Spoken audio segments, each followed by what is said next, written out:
समझदार व्यक्ति के साथ रहने से कई बातें समझ में आती हैं, लेकिन मूर्ख व्यक्ति के साथ रहने पर मूर्खता ही आएगी।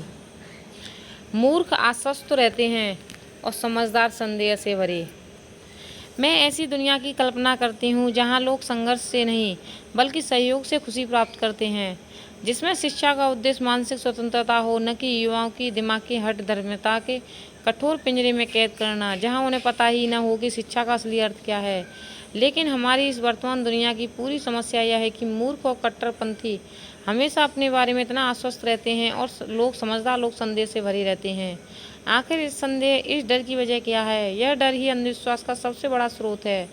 भय पर विजय पाना ही बुद्धिमत्ता की शुरुआत है, लेकिन इसके लिए ज्ञान की जरूरत है। ज्ञान के समुद्र में गोता लगने से पहले दो बातें कहना चाहती हूँ। पहला बौद्धिक और दूसरी नैतिक। जब भी आप किसी भी विषय का अध्ययन कर रहे हों या किसी दर्शन पर विचार कर रहे हों, तो खुद से केवल यह पूछें कि जो ज्ञान ग्रहण कर रहे हैं उसके तथ्य क्या हैं और तथ्यों से क्या सत्य सामने आता है। इससे कोई फर्क नहीं पड़ता कि आप क्या सोचते हैं, इससे वह सत्य बदलेगा नहीं, इसलिए खुद को विचलित न होने दें।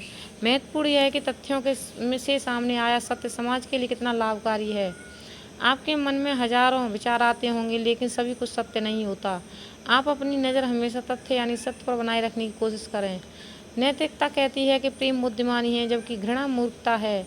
लेकिन तथ्य यह है कि दोनों एक दूसरे से जुड़े हैं। अगर मूर्खता का कोई अस्तित्व न हो तो बुद्धिमानी का मूल्य कौन लाएगा? हमें दोनों को सहन करना सीखना होगा। हमें इस तथ्य को भी स्वीकारना होगा कि लोगों की कई बातें हमें पसंद नहीं आएंगी। हमें इतनी सहनशीलता तो सीखनी ही पड़ेगी। आज तक मनुष्य ने दूसरे मनुष्य के साथ जो सबसे बड़ी बुराइयां की हैं, उनमें से ज़्यादातर किसी एक पक्ष को नैतिक रूप से सत्य मानकर ही की हैं, जो वास्तव में एक झूठा सत्य महसूस होना एक आम बात है। लेकिन इसका यह मतलब नहीं कि जो महसूस हुआ वो सत्य ही है।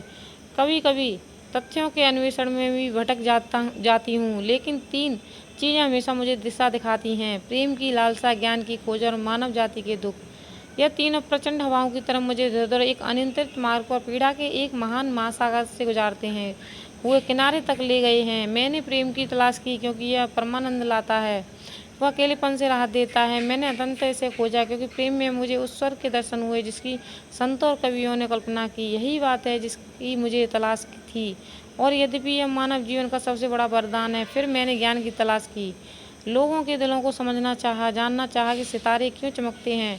मैंने पाइथागोरस की शक्ति को समझने की कोशिश की, जिसके द्वारा संख्या प्रवाह पर हावी रहती है। प्रेम और ज्ञान मुझे जीवन में ऊंचाइयों की ओर ले गए। सत्य की कसौटी पर परखें।